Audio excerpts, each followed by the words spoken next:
नमस्कार दोस्तों। सर्वगुण संपन्न इंसानों के बारे में तो आपने सुना होगा, पर आज हम बात करने जा रहे हैं सर्वगुण संपन्न प्लांट के बारे में। जी हाँ, ये प्लांट सर्वगुण संपन्न है और ये है जेड प्लांट। ये जेड प्लांट जो है, इसको सर्वगुण संपन्न मैं इसलिए कह रही हूँ क्योंकि आपको इस पौधे के साथ में जितने भी आप सजावट कर सकते हैं, इस प्लांट के साथ में आप सभी को कर सकते हैं। जैसे इसको आप हैंगिंग प्लांट के रूप में यूज़ कर सकते हैं, इसको आप टोपियरी बना सकते हैं और इसको आप बोनसाई भी बना सकते हैं। इसको आप 3-4 घंटे की धूप में रख सकते हैं, इसको 6-7 दिन के लिए आप इंडोर रख सकते हैं, इसको आप सेमी शेड में भी रख सकते हैं। बस फूल नहीं आते, पर कोई बात नहीं, ये पौधा ही इतना प्यारा है कि इसको आप सजावट के रूप में आसानी से यूज़ कर सकते हैं। इन सब के अलावा ये लकी प्लांट है और लो मेंटेनेंस है। इतने सारे गुण हैं इस प्लांट में, तो चलिए आज इसी के बारे में बात कर लेते हैं। तो नमस्कार दोस्तों, जय श्री कृष्णा। मैं संगीता सिटोके आज अपने छोटे से बगीचे से स्वागत करती हूँ आपके अपने channel manage your space and wellness में। जेड प्लांट एक सकुलेंट प्लांट है। सकुलेंट का मतलब ये होता है कि इसकी पत्तियों में मॉइस्चर होता है, गूदेदार होती हैं इसकी पत्तियाँ। जिस तरह से ये पर्ल्स ऑफ बीट्स हैं और जैसे हमारा एलोवेरा रहता है, जिसे हम धृत कुमारी भी कहते हैं, वो एक सकुलेंट प्लांट है। तो इनमें मॉइस्चर अपने आप रहता है इनकी पत्तियों में ही। तो इसका मतलब ये है कि इसे हमें बहुत ज़्यादा पानी से बचाना है। तो जैसे कि हम बाकी सकुलेंट की देखभाल करते हैं, इसकी देखभाल भी हमें उसी तरह से करना है। तो सबसे पहले हम इसकी पॉट की बात कर लेते हैं। जिस भी पॉट में हम इसको लगाएंगे वो वेल ड्रेन पॉट होना चाहिए, यानी उसमें पानी की निकासी की व्यवस्था अच्छे से होनी चाहिए। हर पॉट में यहाँ नीचे छेद होता है, तो उस छेद को हमें ओपन रखना है। अगर प्लास्टिक का है तो पहले वो बंद रहता है, तो हमें पॉटिंग करने से पहले ध्यान देना है कि वो हम छेद खोल दें। फिर उसके बाद हम उसमें के ऊपर कुछ भी ईंट का या दिए का टुकड़ा उसके ऊपर रख दें, ताकि एकदम से पानी ना निकले, मिट्टी ना बहे, तो पानी निकासी भी होगी और मिट्टी नहीं निकलेगी। तो इस तरह की केयर पॉटिंग के पहले करना है। फिर उसके बाद बात करें हम अगर मिट्टी की, तो हमें मिट्टी भी भुरभुरी सी लेनी है। इस तरह से बिल्कुल जो चिकनी मिट्टी होती है, सख्त हो जाती है जो, वो वाली मिट्टी में ये बिल्कुल नहीं चल पाएगा, डेड हो जाएगा। तो हमें ये ज़रूर ध्यान रखना है कि पॉट भी अच्छा हो और मिट्टी भी सही बनी हुई हो, यानी उसमें रेत मिक्स हो। रेत, कोकोपीट और जो हम कंपोस्ट वगैरह लेते हैं, वो सब मिक्स करके और फिर हमें इसको मिट्टी में लगाना है। तो ये हो गई पॉट की बात, मिट्टी की बात। अब हम इसमें जो पानी देते हैं उसकी बात करें, तो पानी हमें इसमें कम देना है। जब भी हम वाटरिंग करें तो इसकी मिट्टी थोड़ी सी देख लें। जब पूरी सूखी है, जैसे इसमें अभी थोड़ी सी चिपक के आ रही है, जब थोड़ी एकदम सूखी हुई मिट्टी हमें थोड़ी नीचे तक दिखे, तभी हमें इसमें पानी डालना है। ज़्यादा पानी डालेंगे तो इसकी जड़ें गल जाएंगी और वो फिर नुकसानदायक होगा। जैसे ठंड में तो हम अभी 7-8 दिन में पानी दे रहे हैं, गर्मी के दिनों में हम 1-2 दिन में दे सकते हैं, क्योंकि तब जल्दी सूख जाती है मिट्टी। तो इस तरह से हमें थोड़े इंडिया में, क्योंकि टेम्परेचर एकदम चेंज होता रहता है, तो थोड़ा पानी का ध्यान देना है। एक नियम नहीं दे सकते कि भाई हमें हर अल्टरनेट दिन में देना ही है, क्योंकि ठंड में हमें इसमें कम देना है, बरसात में तो देने की ज़रूरत ही नहीं है, और गर्मी में हम आवश्यकता अनुसार, जैसे हर दिन अगर बहुत ज़्यादा टेम्परेचर है तो हर रोज़ दें या फिर अल्टरनेट डेज दें, पर इसकी रिक्वायरमेंट देख कर ही दें। जैसे मिट्टी चेक कर लें और उसके बाद दें। फिर इसकी खाद की बात हो जाती है, क्योंकि फर्टिलाइज़र खाद वगैरह हम देना चाहते हैं हमारे प्लांट्स को। तो जैसे हम लगाते वक्त हमने गोबर की खाद वगैरह कुछ कंपोस्ट मिक्स करके डाली। इसके बाद महीने में 1-8 बार कोई लिक्विड फर्टिलाइज़र अगर आप यूज़ करते हैं तो वो दें, या फिर सीवीड्स के जो दाने आते हैं वो भी आप 2-4 डाल सकते हैं इसमें। तो खाद इसको बहुत ज़्यादा ज़रूरत नहीं है, क्योंकि जो फ्लावरिंग प्लांट होते हैं या जो फ्रूट्स प्लांट होते हैं उनको खाद की थोड़ी ज़्यादा ज़रूरत होती है। बस इसमें महीने में 1-8 बार कुछ लिक्विड फर्टिलाइज़र आप डाल देंगे तो ये बहुत अच्छे से ग्रो होगा। और एक और ख़ास बात, अगर आप इसको ज़्यादा बढ़ाना चाहते हैं तो आपको इसकी कटिंग करनी होगी। सुनने में थोड़ा सा अजीब लगेगा आपको कि कटिंग करने से, पर जी हाँ, जैसे हम अपने बालों की बात करते हैं ना कि थोड़ी सी हम नीचे से कटिंग शटिंग कर देंगे तो अच्छे बढ़ते, बिल्कुल इसी तरह से इसकी भी आप थोड़ी प्रूनिंग करते रहेंगे तो ये और अच्छे से बढ़ेंगे। और मज़ेदार बात ये है कि जो आपने प्रूनिंग करके इसकी कटिंग्स निकाली हैं उसको आप लगा सकते हैं। जी हाँ, इसकी जो कटिंग है उसी से ये प्लांट लगता है। अगर आपके पास नहीं है जेड प्लांट और आप अपने बगीचे में घर में सम्मिलित करना चाहते हैं इसको, तो सबसे बढ़िया ये है कि वैसे तो नर्सरी में मिल जाता है, ये 40-50 रुपए में आराम से मिल जाएगा। पर अगर आपके किसी परिचित के पास है तो आप उससे मांगेंगे कटिंग तो वो आसानी से दे देंगे, क्योंकि अगर उनको पता हो कि कटिंग से ये लग जाता है और कटिंग करने के बाद ये अच्छे से बढ़ता है तो उन्हें कोई समस्या नहीं होगी। तो आप आराम से किसी के हाथ से भी कटिंग लेकर लगा सकते हैं। पर अगर आप नए हैं और आपको नहीं पता कि किस तरह से मेंटेन करना चाहिए तो आप इसको नर्सरी से भी आराम से ले सकते हैं, बहुत ज़्यादा महंगा नहीं है।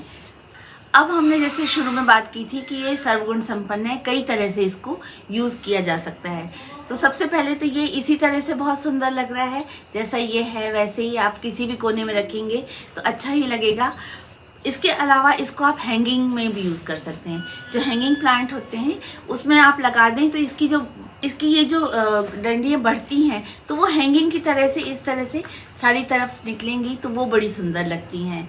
फिर दूसरा ये बॉन्साई की तरफ यूज़ होता है, क्योंकि इसकी कटिंग आराम से हम कर सकते हैं। तो एक डंडी लगाएंगे और आप उसकी कटिंग करते रहेंगे तो वो डंडी मदर प्लांट जो है वो बड़ा होता रहेगा और एक बॉन्साई का रूप ले सकता है। थोड़ा टाइम लगेगा, इसमें 2-3 साल लग सकते हैं, क्योंकि बहुत जल्दी बढ़ने वाला प्लांट ये नहीं है। खासकर ये ठंड में तो ये डोरमेंसी पीरियड रहता है इसका, इसमें तो बढ़ेगा नहीं। अभी वसंत ऋतु के बाद ये बढ़ना शुरू होगा। तो ये आप बॉन्साई इसकी लगा सकते हैं। 3-4 साल में बहुत अच्छी बॉन्साई आपकी तैयार होगी। और आजकल जो इसका बहुत अच्छा यूज़ हो रहा है टोपियारी बनाने में। टोपियारी का मतलब ये होता है कि आप प्लांट को किसी विशेष शेप में आप ढाल सकते हैं। इसको आप गोल शेप में दे सकते हैं, या फिर आप इसको हार्ट शेप में दे सकते हैं, या फिर इस तरह से राउंड कोई वायर हो तो उसमें भी आप बढ़ा सकते हैं। तो इसकी कई तरह की टोपियारी बनती हैं। आजकल तो इसके जैसे बड़े बड़े मोर बनने लगे हैं, या कई तरह की टोपियारी इसकी बनती हैं। जो एक्सपर्ट होते हैं वो करते हैं। तो हम बिगनर्स जो हैं वो इसको राउंड शेप में ले सकते हैं, या फिर हार्ट शेप में ले सकते हैं, या इस तरह का कोई स्क्वायर वायर वगैरह है तो उसमें बढ़ा सकते हैं। तो इस तरह के कई प्रयोग इस प्लांट के साथ कर सकते हैं, क्योंकि ये इजी टू मेंटेन है और कोई भी शेप देंगे तो वो इसमें आराम से हो जाएगा। इसको अगर आपको नुकसान से बचाना है तो एक गलतफहमी हटानी होगी कि ये इंडोर प्लांट है। जी नहीं, ये इंडोर प्लांट नहीं है, ये आउटडोर प्लांट है। इसको धूप चाहिए 2-3 घंटे की। जैसे गर्मी बहुत तेज़ है तो सुबह सुबह की 2-3 घंटे की धूप ले ली और फिर उसके बाद छाँव आ गई, ऐसी जगह पे रखें। या फिर अभी जैसे ठंड है तो 3-4 घंटे की धूप भी ये सहन कर लेगा। पर अगर गर्मी है तो ये बहुत ज़्यादा धूप नहीं सहन करेगा। पर बढ़िया ये है कि आप इसको सेमी शेड में रखें, जहाँ पर जैसे कोई बड़ा सा पेड़ है उसके नीचे रख दिया, या आप खिड़की के पास जहाँ पे थोड़ी बहुत धूप आती हो उस जगह पर ये आराम से रह लेगा। तो ये इंडोर प्लांट नहीं है। अगर आप इसको इंडोर के रूप में रखना चाहते हैं तो ये कर सकते हैं कि आपने 5-6 दिन घर में रख लिया और उसके बाद इसको सेमी शेड में शिफ्ट कर दिया। घर में रखने के बाद एकदम से धूप में नहीं रखना, ये ज़रूर ध्यान रखना, क्योंकि ये फिर शॉक में चले जाते हैं। तो इनको जैसे अगर आपने इंडोर रखा है तो उसके बाद निकाल कर शाम के टाइम निकाल कर आप ऐसे सेमी शेड वाली जगह में रखें, ताकि अगले दिन इनको डायरेक्ट धूप ना लगे। और फिर थोड़े दिन जब वो वहाँ सेटल हो जाएं तो उसके बाद आप उसको जगह पर शिफ्ट करें। और ये भी ध्यान रखिएगा कि इनको बहुत जल्दी जगह चेंज करना पसंद नहीं आता। इन एक जगह अगर ये थोड़ा सा सेट हो जाते हैं तो फिर उनको वहीं रहने दीजिए। सबसे बेस्ट तो यही रहेगा कि अगर आपके घर में सेमी शेड एरिया है या फिर 1-2 घंटे की सुबह की धूप कहीं आती हो तो उस जगह पे रख दें, ये सबसे ज़्यादा खुश रहेंगे। इनको वहाँ पे धूप भी मिलेगी और ब्राइट लाइट में ये अपना काम करते रहेंगे। वैसे तो जेड प्लांट थोड़ा हार्डी प्लांट होता है, इतनी आसानी से नहीं मरता। पर अगर आप देख रहे हैं कि आपके पौधे की पत्तियाँ गिरती जा रही हैं तो उन पत्तियों को जो गिरी हुई हैं उनको ध्यान से देखिए, क्या वो पीली होकर और जो हेल्दी प्लांट थी गुद्देदार वैसी गिरी है। अगर ऐसा है तो उसमें पानी की ज़्यादा हो रही है, पानी की अधिकता हो रही है, तो उसमें थोड़ा पानी डालना कम कीजिए। मिट्टी जब सूख जाए तभी पानी डालिए। और जब भी दें, जैसे आपने अगर 7-8 दिन नहीं दिया है उसके बाद जब आप पानी दे रहे हैं तो भरपूर पानी दीजिए। ऐसा नहीं करना हमें कि रोज़ थोड़ा थोड़ा डाल रहे हैं, ऐसा नहीं करना। 7-8 दिन का गैप कीजिए। जब मिट्टी आप देख रहे हैं कि सूख जाए तब अच्छे से इतना पानी डालिए कि नीचे से पानी निकलने लग जाए, मतलब पूरी जड़ों तक पानी पहुंच जाए। पहला कारण तो ये हो गया पत्तियों के गिरने का। दूसरा कारण ये होता है कि आप देख रहे हैं कि वो सिकुड़ गई हैं पत्तियां पूरी और फिर गिरी हैं। अगर ऐसी हालत है पत्तियों की, यानी उसमें पानी की कमी हो रही है, आपने ज़्यादा लंबा गैप कर दिया है पानी डालने में, तो आपको उसमें निश्चित टाइम पर पानी डालना भी है और ज़्यादा भी नहीं डालना। इन दोनों चीज़ों का ध्यान रखना है थोड़ा। तो आप भी अपने घर में लगा लीजिए जेड प्लांट, लग तो बदलेगा ही, साथ में ऑक्सीजन की मात्रा और घर की खूबसूरती भी बढ़ जाएगी। कल हम अपने फैमिली फंक्शन में गए थे, वहीं से ये रिटर्न गिफ्ट मिला था, तो ये आइडिया भी मुझे बहुत अच्छा लगा। ये रिटर्न गिफ्ट का लकी प्लांट है, किसी को देंगे तो खुश। वहाँ पर कई लोगों का सवाल था कि ये कौन सा पौधा है, इसकी केयर कैसे की जाए, इंडोर है या आउटडोर है। तो फिर मैंने सोचा कि चलिए इस पर एक वीडियो बना देते हैं। ये पेड़ पौधे भी तो हमारे घर का ही हिस्सा हैं। माय स्पेस एंड वेलनेस में ये कवर होगा, ये पौधों का टॉपिक भी, तो इसलिए मैंने आज का ये वीडियो बनाया है। आशा करती हूँ आपको पसंद आया होगा। इसी के साथ आ गए हैं आज के वीडियो के एंड पर। तो अब अपनी दोस्त संगीता सिटी को भी इजाज़त दीजिए। अगर ये वीडियो पसंद आया हो, आपके किसी काम आएगा, तो ज़रूर लाइक कीजिएगा, और चैनल को सब्सक्राइब नहीं किया है तो जल्दी कर लीजिए, ताकि आने वाले वीडियोस जो घर से संबंधित होंगे और स्वास्थ्य से संबंधित होंगे आप तक पहुंच पाएँ और आप भी उसका लाभ उठा पाएँ। अब अपनी दोस्त संगीता सिटी को इजाज़त दीजिए, फिर मिलेंगे अगले वीडियो में। तब तक के लिए धन्यवाद। जय श्री कृष्णा।